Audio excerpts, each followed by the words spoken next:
नमस्कार। इतिहास पर आधारित श्रृंखला सच का सामने में आपका स्वागत है। मैं हूं मुकेश कुमार। दोस्तों, इस श्रृंखला के तहत आज हम बात करेंगे महाराजा रणजीत सिंह की।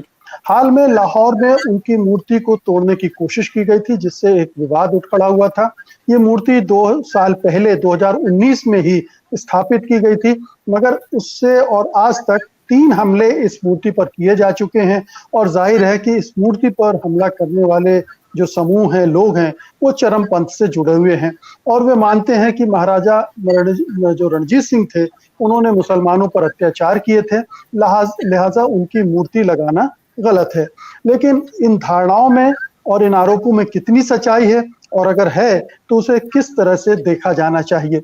महाराजा रणजीत सिंह ने 17वीं सदी के अंत से लेकर 18वीं सदी के पूर्वार्ध तक एक बड़ा साम्राज्य स्थापित किया था। उनका साम्राज्य कहा जाता है कि काबुल से लेकर दिल्ली तक फैला हुआ था और इसमें जम्मू और लद्दाख क्षेत्र भी शामिल थे। तो एक बड़े स्तर पर उनका साम्राज्य था और जो सिख समुदाय है, पंजाबी कौम जो है, वो उन्हें अपने हीरो के तौर पर देखती है। लेकिन एक दूसरी कौम है जो मानती है कि उन्होंने मुसलमानों को का उत्पीड़न किया था, उन्हें परेशान किया था, वगैरह वगैरह। तो आज हम इसी विषय पर चर्चा करेंगे। हमारे साथ जुड़ चुके हैं जाने माने सामाजिक कार्यकर्ता और इतिहास के जानकार प्रोफेसर राम पुनियानी। उनका स्वागत है कार्यक्रम में। प्रोफेसर पुनियानी, कैसे देखा जाए विवाद को? एक समुदाय महाराजा रणजीत सिंह को अपना हीरो मानता है, उनके लिए बहुत बड़ी कद है उनका, और ये पूरे सिख समुदाय ने ही इस मूर्ति की स्थापना भी वहां करवाई थी। यूके का संगठन है, पैसे दिए गए, वहां बनी, और जो पाकिस्तान सरकार की हुकूमत, उसकी सहमति से ये सब कुछ हुआ। उसने भी इसमें साथ दिया और वो मूर्ति लगाई है बड़े धूमधाम से आयोजन के साथ। लेकिन इसके बाद फिर उस पर हमले हो रहे हैं। कैसे देखा जाए इसको? हम दो भाग में देख सकते हैं। पहला तो महाराजा रणजीत सिंह का इतिहास में क्या स्थान है। निश्चित रूप से वो बहुत एक कुशल प्रशासक थे और अगर माना जाए military leaders of the world, दुनिया भर के जो मिलिट्री लीडर्स थे उसमें उनका स्थान बहुत आगे है। और एक छोटे से साम्राज्य से लेके इतना बड़ा साम्राज्य स्थापित कर उन्होंने जो किया, और दूसरी उनकी सबसे बात जो प्रभावित करने वाली थी, वो बहुत एक प्यारी बात थी कि उन्होंने अपने जो लोग थे, साम्राज्य के लोग थे, उनके ऊपर कोई भेदभाव धर्म के आधार पर नहीं किया। और ये मुझे पढ़कर बहुत अच्छा लगा कि उनके प्रशासन में मुसलमान भी थे, हिंदू भी थे। किसी ने उनसे पूछा, भाई आप तो सिख हैं, पर आप इन सब लोगों को इतना महत्व क्यों देते हैं? तो उन्होंने कहा, भगवान ने मुझे एक ही आंख दी है ताकि मैं लोगों को एक ही नज़र से देख सकूं। और वो देखिए, अपनी जो उनकी शारीरिक का कमजोरी थी, उसको भी वो कितने सकारात्मक रूप से प्रस्तुत कर रहे हैं।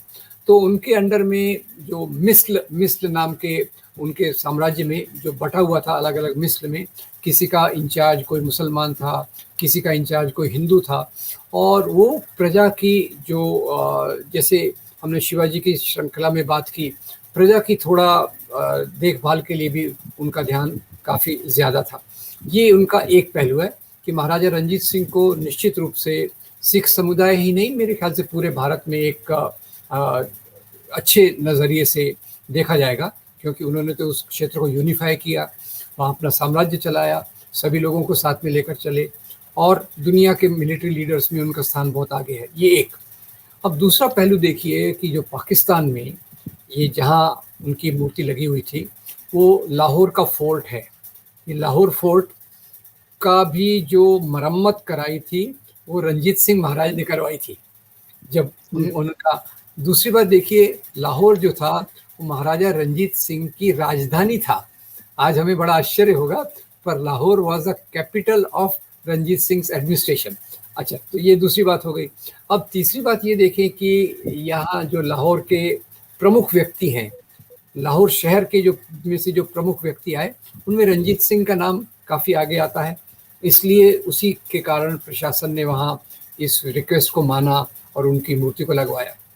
अब ये बात तो एक हो गई। अब दूसरी तरफ बात हो गई पाकिस्तान की राजनीति क्या है। अब पाकिस्तान की राजनीति ऊपर से दिखाने के लिए या सच्चाई में, जैसे वहाँ के जो विदेश मंत्री हैं फवाद चौधरी ने ट्वीट किया कि भाई हम इस बात की निंदा करते हैं, और जिस व्यक्ति ने ये मूर्ति का अपमान किया था उसको अरेस्ट भी कर लिया गया। अब खैर ऐसे लोगों के समर्थक भी समाज में बहुत होते हैं। और जैसे हम पाकिस्तानी समाज को देखते हैं, पाकिस्तान समाज में भी सांप्रदायिकता बहुत ज़्यादा है। अब पाकिस्तानी समाज में जो सांप्रदायिकता बहुत ज़्यादा है, उसका कारण तो निश्चित रूप से वो राज्य शुरू से ही धर्म के नाम पे बना, तो सांप्रदायिक ताकतों को कभी वहाँ कोई ब्रेक मिला नहीं, और सांप्रदायिक ताकतें वहाँ बहुत मजबूत हैं। तो एक तरफ से अब ऐसा हो गया है कि एक मुख्य धारा की सांप्रदायिक, जिसको आजकल इमरान खान प्रतिनिधित्व करते हैं, कभी ये थे, और दूसरा अभी ये जिस संगठन ने किया उसका नाम भी बड़ा अजीब है, तहरीके लब्बैक। जी जी पाकिस्तान। अब ये जी उसमें एक एक्सट्रीमिस्ट ग्रुप है। अब सांप्रदायिक लोगों में भी एक शेड नहीं होता, उसमें बहुत प्रकार के शेड होते हैं। और पाकिस्तान की जो यात्रा रही है, पाकिस्तान के दो दुर्भाग्य रहे मेरे ख्याल से। एक तो धर्म के नाम पे बनना, धर्म के नाम पे बना पर धर्म के नाम पे टिक नहीं पाया। बांग्लादेश करीब 20-25 साल के बाद अलग हो गया। दूसरा उसमें मोहम्मद अली जिन्ना, जो एक बहुत कॉम्प्लेक्स कैरेक्टर थे, उसके बारे में हमने बात की है। उनके जाने के बाद तो सांप्रदायिक ताकतें खुले आम ऊपर आने लग गई। फिर बाद में वहाँ जो डेमोक्रेसी थी, डेमोक्रेसी का भी नेस्त नाबूद कर दिया गया। फील्ड मार्शल अयूब खान आए, और ये सब जो हुआ, तो ये सब जो हुआ अमेरिका के कोलैबोरेशन में हुआ। याद रखिए कि जी कई बिल्कुल। बार हम मजाक में कहते हैं कि पाकिस्तान में 3 A का शासन रहा है। एक जी, अल्लाह, मुल्ला के माध्यम अल्लाह, से आर्मी और अमेरिका। अमेरिका, जी तीनों का शासन रहा। और ये सबसे नग्न रूप में दिखा जियाउल हक के ज़माने में। जी जियाउल हक जब आए। जी। लेकिन प्रोफेसर पुनियानी, पाकिस्तान पर हम लोग काफी बातचीत कर सकते हैं, लंबी जी, बातचीत हो सकती है। लेकिन ये बताएं कि महाराजा पटियाला ने अपने साम्राज्य का विस्तार किया होगा, तो दूसरे महाराजाओं के तरह उन्होंने दूसरे इलाकों में अत्याचार भी किए होंगे, लोगों को जी, मारा भी होगा। जैसे एक उदाहरण मैं देख रहा था कि जो मुल्तान के नवाब थे, मुजफ्फर खान, मुल्तान पर जब आक्रमण हुआ तो बड़े पैमाने पर वहाँ कत्लेआम हुआ, और मुजफ्फर खान तो उसमें मारे भी गए। बहुत ही ब्रूटल अटैक था ये माना जाता है, और वही सब कुछ हुआ जो कोई भी सेना किसी भी राजा की दूसरी जगहों पर जाकर करती है। तो महाराजा रणजीत सिंह ने जो इतना बड़ा साम्राज्य खड़ा किया था अपने दम पर, उसमें ये सब जातियां भी हुई ही होंगी। बिल्कुल, बिल्कुल। और देखिए, बड़ा साम्राज्य वही लोगों ने ज़्यादातर कर पाए थे, जो कुछ समझौता, कुछ उदारता से रहे। क्योंकि बहुत ज़्यादा जो कट्टरपंथ से चलते हैं, अब उसके कुछ-कुछ अपवाद भी हो सकते हैं, पर महाराजा रणजीत सिंह का जो रवैया था, वो काफ़ी एक उदार था एक तरीके से। अब राजाओं के 2 कंपल्शन होते हैं, आजकल तो राजाओं को हमने अपने बहुत केंद्र रखा हुआ है, पर राजाओं का मुख्य उद्देश्य कोई वहाँ लोकतंत्र लाना नहीं था, कोई दूसरा काम नहीं था। मुख्य रूप से तो राज्य का विस्तार, लगान वसूली में कोई किसी प्रकार की ढिलाई ना आए। और उसके अलावा जो दूसरे महाराजा पटियाला होंगे या दूसरे होंगे, हर एक राजाओं में आपस में राइवलरी तो रहती थी, और वो ये देख के चलते थे कि मैं इसको हरा सकता हूँ या इसके साथ मिल जाऊँ। उनके कैलकुलेशन, मैं कल्पना कर रहा हूँ एक आम जी आज के नागरिक के रूप में, कि राजाओं का कैलकुलेशन क्या कर सकता है कि वो मेरे पे आक्रमण करने वाला है, मैं उसका मुकाबला कर सकूं तो करता हूं, नहीं तो फिर से संधि कर लूं। तो इसी प्रकार से राजाओं की सेनाएं जो कत्लेआम करती थी, दूसरों के क्षेत्र में जाकर वहाँ लूटमार करती थी, संपत्ति लूट कर ले आती थी, स्त्रियों को उठा कर ले आती थी, ये तो राजाओं की फौज में एक बहुत अनएक्सेप्शनल बात थी, अगर जी स्पष्टता से कहा जाए। पर आजकल क्योंकि राजाओं के बारे में इतना स्पष्टता से कहना आसान नहीं है, क्योंकि कई लोगों के लिए राजाशाही एक बहुत केंद्रीय सोचने का तरीका हो गई है। जी। अभी इसी एपिसोड में नीचे बहुत सारे कमेंट्स आ जाएंगे जिनमें हमें आपको कोसा जाएगा। लेकिन ये अलग बात है, हमें तो उस नजरिए से देखना चाहिए इतिहास को जो जनहितकारी है।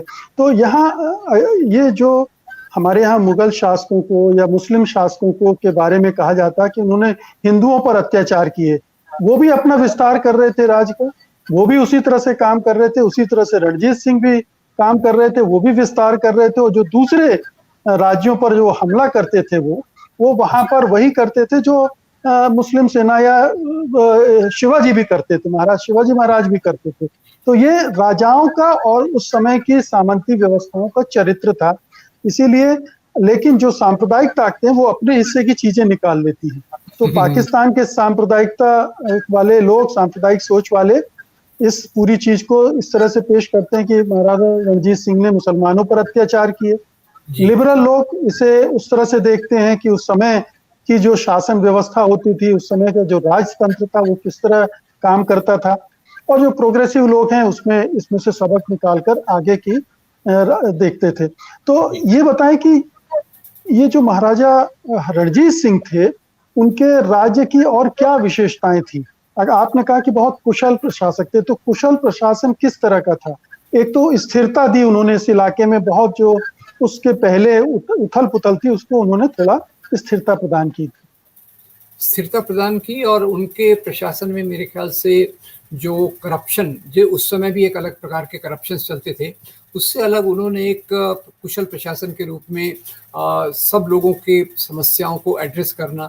जैसे मैंने आपको बताया कि लाहौर फोर्ट भले ही किसी ने बनवाया हुआ था, पर महाराजा रणजीत सिंह ने उसको रिपेयर कराया और अपने राज्य के लिए इस्तेमाल किया। और दूसरा जो एक तो प्रशासन की कुशलता एक बात है, और दूसरा दूसरे एरियाज़ को अपने में मिलाने के लिए वो एक कुशल मिलिट्री लीडर भी बहुत कुशल थे। और तीसरा मैंने आपको बताया, उन्होंने कई दूसरे जो मिस्ल थे, छोटी रियासतें थी, उनसे अपने संबंधों को बहुत जोड़ा।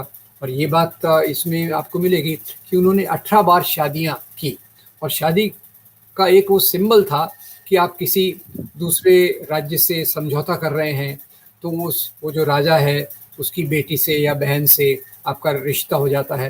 तो ऐसा उनकी 18 बार शादियाँ हुई, और उन्होंने उसके माध्यम से कई रियासतों को अपने इससे जोड़ा। मिलिट्री चालाकी से भी, मिलिट्री समझ से भी, सूझबूझ से भी जोड़ा। तो ये सब चीज़ें उनके बारे में कही जा सकती हैं। पर अब उसमें क्या है कि जो मुस्लिम सांप्रदायिक है वो तो यही देखेगा कि एक सिख आया, उसने यहाँ राज किया, और उसने वो चुन चुन के निकालेगा कि कहाँ मुसलमानों पे अत्याचार हुए थे, और उनको वो नैरेट करेगा। तो ये जो हम कहते हैं सेलेक्टिव हिस्टोरियोग्राफी, ये सेलेक्टिव हिस्टोरियोग्राफी, ये चुनिंदा इतिहास का समझना, ये सांप्रदायिक ताकतों का एक तरीका है।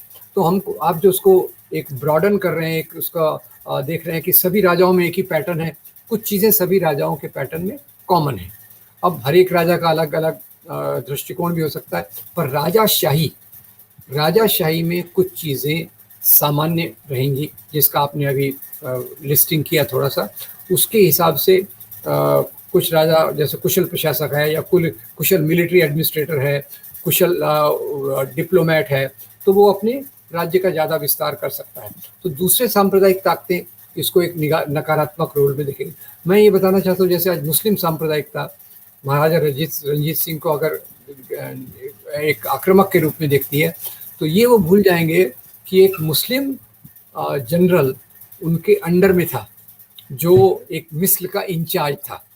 तो उसका ये पहलू वो नहीं देखेंगे कि मुसलमानों को भी उन्होंने बराबर साथ में लेकर चले और बाकी चीज़ें। जी, तो यहाँ ये भी आपने अपनी किताब में भी इसका जिक्र किया है कि जो रिलीजियस नेशनलिज्म है वो इतिहास से बहुत चीज़ें उठाता है, और वो सेलेक्टिव हिस्टोरियोग्राफी जो है उसका इस्तेमाल करता है, चाहे वो किसी भी रिलीजन से जुड़ा नेशनलिज्म हो, हिंदू नेशनलिज्म हो, मुस्लिम नेशनलिज्म हो, वो वही कर रहे हैं। इतिहास से अपने पसंद की चीज़ें, अपने राजनीति को आगे बढ़ाने की चीज़ें उठा रहे हैं, उनको प्रचारित कर रहे हैं, और उससे बैर भाव, नफरत फैला रहे हैं। तो यही महाराजा रणजीत सिंह के नाम पर भी किया जा रहा है। जी जी। और तो अभी पाकिस्तान में, क्योंकि वो एक अपने आप को इस्लामिक स्टेट कहते हैं, तो भाई इस्लामिक स्टेट में एक सिख राजा की मूर्ति क्यों है, ऐसे वहाँ के एक्सट्रीमिस्ट कहते हैं। जबकि वहाँ का जो मेन स्ट्रीम कम्युनल है, वो इमरान खान हो या वो नवाज शरीफ की पार्टी हो, वो इतनी उदारता तो दिखाएंगे कि इसको वो रहने दें, क्योंकि उनका वो एक ऐतिहासिक धरोहर भी है। उनके इतिहास में रणजीत सिंह का बहुत बड़ा रोल रहा है। लाहौर शहर को बनाने में उनका सबसे बड़ा रोल रहा है। उस समय अगर हम देखें तो प्री पार्टीशन इंडिया में जो मुख्य शहर थे, दिल्ली, बम्बई, कलकत्ता, मद्रास, उसके साथ लाहौर का नाम आए बगैर वो लिस्ट पूरी नहीं होती है। और उसके निर्माण में महाराजा रणजीत सिंह का बहुत बड़ा हाथ था। और दिलचस्प बात है कि ये मूर्ति लगाने का एक उद्देश्य ये भी था कि इससे सिखों का पर्यटन बढ़ेगा, दुनिया भर से सिख लोग आएंगे, पर्यटन बढ़ेगा और उससे आमदनी होगी। तो जी एक राज्य इस तरह से भी सोचता है, व्यापार के नजरिए से भी इन चीजों को बनाने की कोशिश करता है। जी जी जी जी, सब मिली तो जुली चीजें हैं। जी, बिल्कुल। तो मुझे लगता है कि इस एपिसोड के लिए ये पर्याप्त जानकारियाँ हम दे चुके हैं और मैं अब इजाज़त चाहूँगा। बहुत-बहुत शुक्रिया प्रोफ़ेसर पुनियानी इस जानकारी के लिए और दर्शकों का भी शुक्रिया और उनसे 2 गुज़ारिशें फिर से दोहरा दूँ, इस वीडियो को ज़्यादा से ज़्यादा शेयर कीजिए और दूसरी गुज़ारिश ये है कि अगर आपको इस बारे में कुछ ज़्यादा जानकारी आपके पास हो तो शेयर कीजिए। अगर और ज़्यादा जानकारी आप कुछ चाहते हों तो भी कमेंट बॉक्स में लिखिए ताकि हम आने वाली कड़ियों पर उन पर बातचीत कर सकें। बहुत-बहुत शुक्रिया आप सबका। नमस्कार।